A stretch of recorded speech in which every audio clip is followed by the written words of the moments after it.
This is lecture 6 on units and measurements.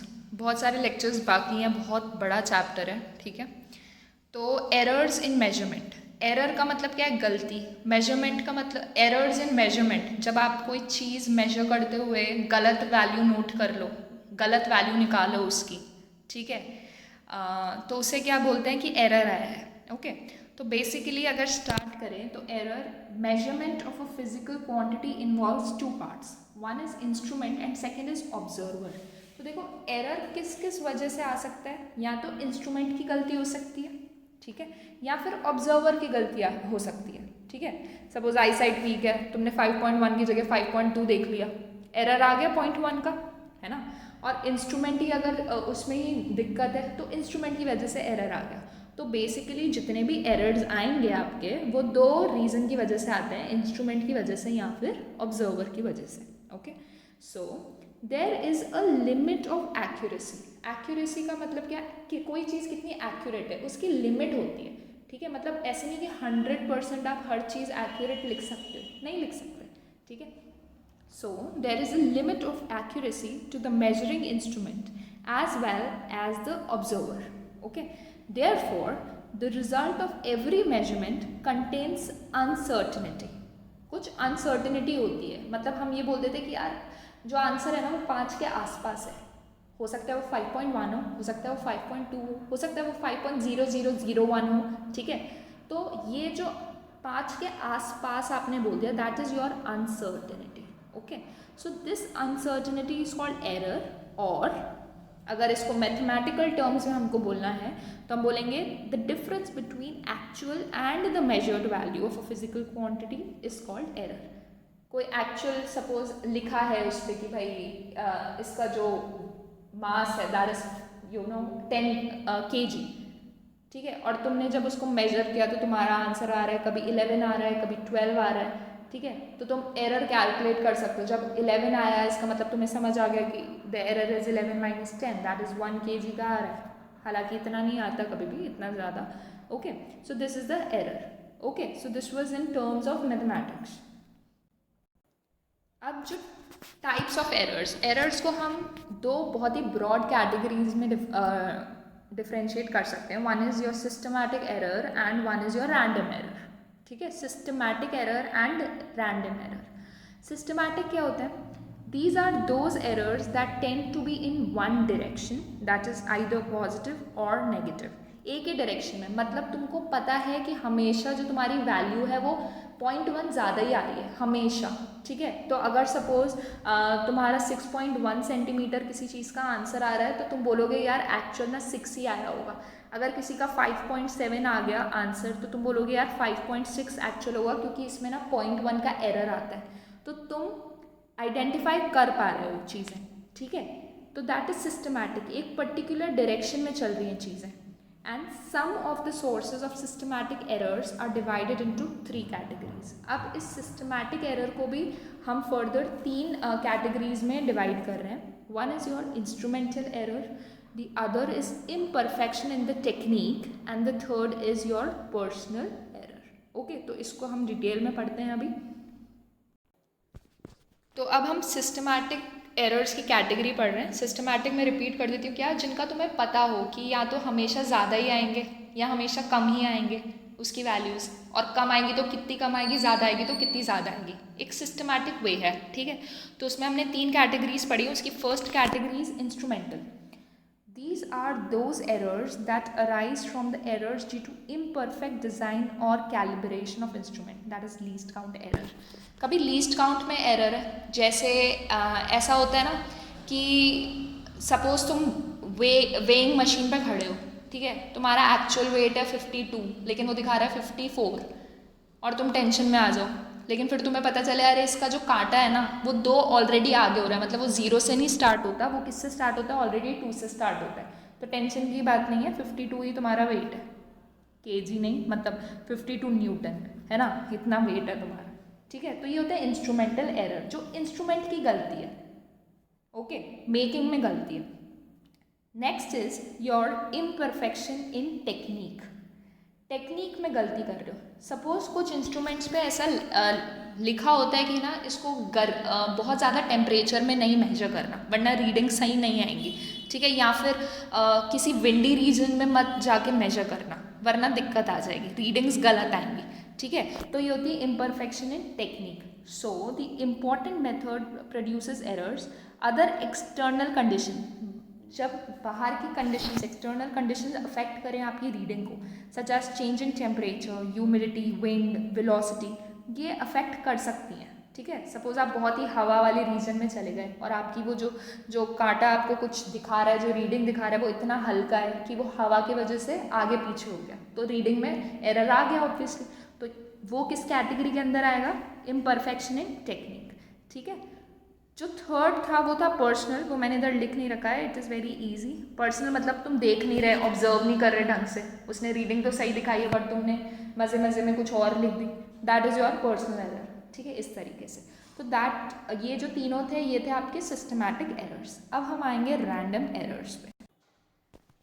Random errors क्या होते हैं? These are those errors which occur irregularly and hence are random with respect to sign, positive या negative. बहुत ही random है। Random का मतलब क्या है? पहली बात तो तुम्हें इनका रीज़न भी नहीं पता किस रीज़न की वजह से हो रही है, अचानक से गड़बड़ हो गई, ठीक है, because of some XYZ reason. And इनका साइन मतलब कभी वैल्यू ज़्यादा दिखा रहा है, कभी कम दिखा रहा है, और कभी बहुत कम दिखा रहा है, कभी बहुत ज़्यादा दिखा रहा है। तो ये आते हैं रैंडम एरर्स के अंदर, और इनका हम कुछ नहीं कर सकते, ठीक है।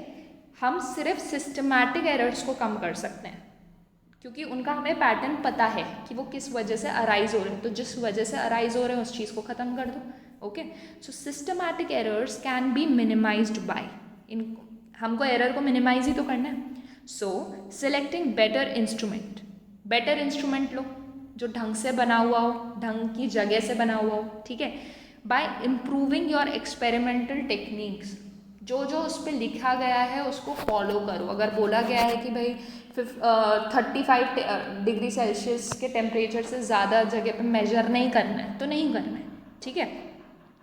By removing personal bias as far as possible, मतलब एकदम ऑब्जर्वेंट होकर ढंग से देखना है, ओके। तो ये सारी तरीके हैं जिससे आप सिस्टमैटिक एरर्स को मिनिमाइज कर सकते हो। नाउ कम्स एक्चुअल वैल्यू और ट्रू वैल्यू ऑफ मेजरमेंट, ठीक है। तो देखो, जब आप एक्सपेरिमेंट करोगे क्लास 11th में तो आपको कोई चीज़ मेजर करने के लिए दी जाएगी। सपोज आपको रेजिस्टेंस मेजर करनी है या current through a conductor measure करना है, तो उस पर ना हो सकता है स्पेसिफाइड हो कि भैया 5 एम्पियर ही फ्लो होगा। तो जब आप एक्सपेरिमेंट करोगे तो कभी आपका 5.1 आ रहा है, कभी 5.2 आ रहा है, तो आप कैलकुलेट कर सकते हो एरर, ठीक है।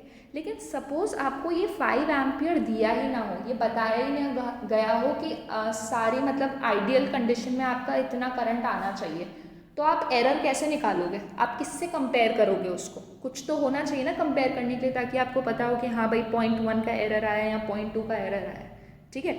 तो उसके लिए एक तरीका होता है, क्या करते हैं हम, बहुत सारी ऑब्जर्वेशंस लेते हैं, ठीक है, और उनका मीन निकाल लेते हैं। जैसे तो अगर या तो आपको ट्रू वैल्यू गिवन है तो बहुत अच्छी बात है, नहीं गिवन है तो एरर कैलकुलेट करने के लिए आपके पास वो ट्रू वैल्यू होनी चाहिए। तो क्या किया जाता है, जो भी फिजिकल क्वांटिटी आप मेजर कर रहे हो उसके लिए बहुत सारी ऑब्जर्वेशंस लो। सपोज हमने n ऑब्जर्वेशन ली, जब पहली बार एक्सपेरिमेंट किया तो A1 वैल्यू आई, दूसरी बार किया तो A2 वैल्यू आई, nth टाइम किया तो AN वैल्यू आई। तो अगर हमको उसकी ट्रू वैल्यू कैलकुलेट करनी है तो हम क्या करते हैं, उसका मीन लेते हैं, मतलब सारी चीज़ों को ऐड करके डिवाइड बाय n, और इसको A बार से रिप्रेजेंट करते हैं, और इसी को हम क्या करते हैं, कंसिडर ट्रू वैल्यू। तो ये हमारी वैल्यू है ट्रू वैल्यू। तो जितना भी एरर आएगा वो A बार से जितना ज़्यादा दूर होगा उतना ज़्यादा एरर होगा, समझ आ गया। तो अब हम पढ़ेंगे error, okay. Error in mathematical terms हम पढ़ेंगे 4 तरीके के errors. One will be absolute error, then mean absolute error, relative error and percentage error, okay. Important है। सबसे पहले एब्सोल्यूट एरर। एब्सोल्यूट का मतलब क्या होता है, आप किसी क्वांटिटी में मॉड लगा दो, ठीक है, तो जो बाहर क्वांटिटी निकलती है वो हमेशा पॉजिटिव होती है, that is your absolute, okay. तो एब्सोल्यूट एरर क्या होता है, the magnitude of difference between individual observed values and true value. देखो इसे समझते हैं। Let A bar be the true value and A1, A2, A3 and so on be the observed value. तो अगर हमको एब्सोल्यूट एरर कैलकुलेट करना है A1 में, इसको हम इस तरीके से डिनोट करते हैं डेल्टा A1, और ये मॉड लगा दिया, इसका मतलब क्या है एब्सोल्यूट। ये होता है A1 माइनस A बार, ठीक है, कि A1 A बार से कितना दूर है, that will be the absolute error, और ये जो भी क्वांटिटी आएगी वो पॉजिटिव में रहेगी। Similarly absolute error in A2 will be represented by delta A2 and it is A2 minus A bar, और A3 के लिए A3 minus A bar। For example अगर आपका A बार 3 सेंटीमीटर है, A बार 3 सेंटीमीटर है का मतलब क्या है, ट्रू वैल्यू जो है वो आपकी 3 सेंटीमीटर है। A1 is your 3.1 centimetre and A2 is your 2.8 centimetre. तो अगर आपको डेल A1 कैलकुलेट करना है, मतलब एब्सोल्यूट एरर इन A1, वो क्या हो जाएगा 3.1 माइनस 3 विच इज़ 0.1। अभी ऑब्वियसली पॉजिटिव भी है तो बाहर पॉजिटिव ही आएगी, तो 0.1 सेंटीमीटर का एब्सोल्यूट एरर है किसमें, A1 में। डेल्टा A2 क्या होगा 2.8 माइनस A3, जो माइनस 0.2 आएगा, लेकिन मॉड लगा हुआ है, इसका मतलब 0.2, ठीक है। एरर तो यही बोलोगे ना कि 0.2 का आया है, ये थोड़ी बोला है कि ज़्यादा है कि कम आया है, सिर्फ तुमसे पूछा है एरर कितना है, तो तुम बोलोगे 0.2 का एरर है, ज़्यादा है कम है डजेंट मैटर, ठीक है। नेक्स्ट है मीन एब्सोल्यूट एरर। नाम से पता चल रहा है जितने भी एब्सोल्यूट एरर निकाले थे उनका मीन निकाल लो, ठीक है। तो सपोज हमने A1 A2 A3 n quantities का एरर निकाला, तो उनका एब्सोल्यूट एरर क्या होगा, del A1 del A2 del A3 del AN, और इनका मीन क्या होगा, इन सबको ऐड करो और डिवाइड कर दो n से, ठीक है। इसको दूसरे तरीके से कैसे लिख सकते हैं, डेल A1 को हम लिख सकते हैं mod A1 minus A bar, del A2 हो गया A2 minus A bar, similarly del AN क्या हो गया आपका mod AN minus A bar, okay. तो फॉर एग्जाम्पल लास्ट वाले क्वेश्चन ले रहे हैं, A बार 3 सेंटीमीटर है, A1 3.1 है, A2 2.8 है, तो आपको क्या निकालना है, मीन एब्सोल्यूट एरर। तो सबसे पहले आप एब्सोल्यूट एरर निकालो और फिर जितनी भी वैल्यूज आएंगी उनका मीन निकाल लो। तो डेल्टा A1 आपका 0.1 आया था, डेल्टा A2 0.2 आया था, दो क्वांटिटीज़ हैं तो उनका मीन क्या हो जाएगा 0.1 plus 0.2 divided by 2 which is 0.3 by 2 0.15। This is your mean absolute error, okay. अच्छा, जो आपको मीन एब्सोल्यूट एरर था उसको आप इस तरीके से लिखते हो या फिर आप उससे इस तरीके से भी लिख सकते हो, ठीक है, okay. Now relative error. Relative error क्या होता है, it is defined as the ratio of mean absolute error to the mean value of quantity measured which is equal to true value। Formula इसका ये होता है, ठीक है, मतलब मीन अपॉन ट्रू वैल्यू। तो मीन एब्सोल्यूट एरर इसका 0.5 आया था फ्रॉम लास्ट एग्जाम्पल, उसको डिवाइड करोगे 3 से, तो जो भी आपका आंसर आएगा that will be your relative error, okay. Next आता है आपका परसेंटेज एरर। तो परसेंटेज एरर क्या होता है, जब आप रिलेटिव एरर को 100 से मल्टीप्लाई कर दो, ये आपका रिलेटिव एरर था del A bar upon A bar, उसको जब आप 100 से मल्टीप्लाई कर दोगे तो आपका परसेंटेज एरर आ जाएगा। तो इस क्वेश्चन में मुझे अगर परसेंटेज एरर निकालना है तो क्या करूँ, इस क्वांटिटी को 100 से मल्टीप्लाई कर दो, ठीक है। Now this was all about your 4 types of errors.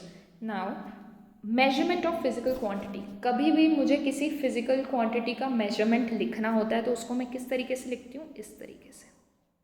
Measurement of A is A bar plus minus del A bar, मतलब ट्रू वैल्यू जो आपने निकाली है प्लस माइनस दिस एरर, कितना एरर आ रहा है। प्लस माइनस का मतलब क्या होता है, तुम्हें डायरेक्शन नहीं पता, अगर मैं लिख रही हूँ 2 प्लस माइनस 0.1, इसका मतलब क्या हो जाएगा कि जो वैल्यू है ये 1.99 से लेकर 2.1 किसी भी वैल्यू के बीच में आ सकती है, ठीक है।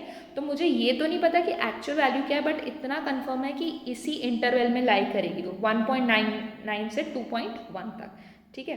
तो अगर मैं लिख रही हूँ 200 प्लस माइनस 5, इसका मतलब क्या हुआ कि जो अगर मैंने लिखा कि A is equal to 200 plus minus 5, तो इसका मतलब क्या हुआ, जो आपका A होगा वो कहाँ से कहाँ तक हो सकता है 195, जब मैंने 200 माइनस 5 किया, टू 200 प्लस 5, मतलब ये मैक्सिमम वैल्यू होगी और ये मिनिमम वैल्यू होगी।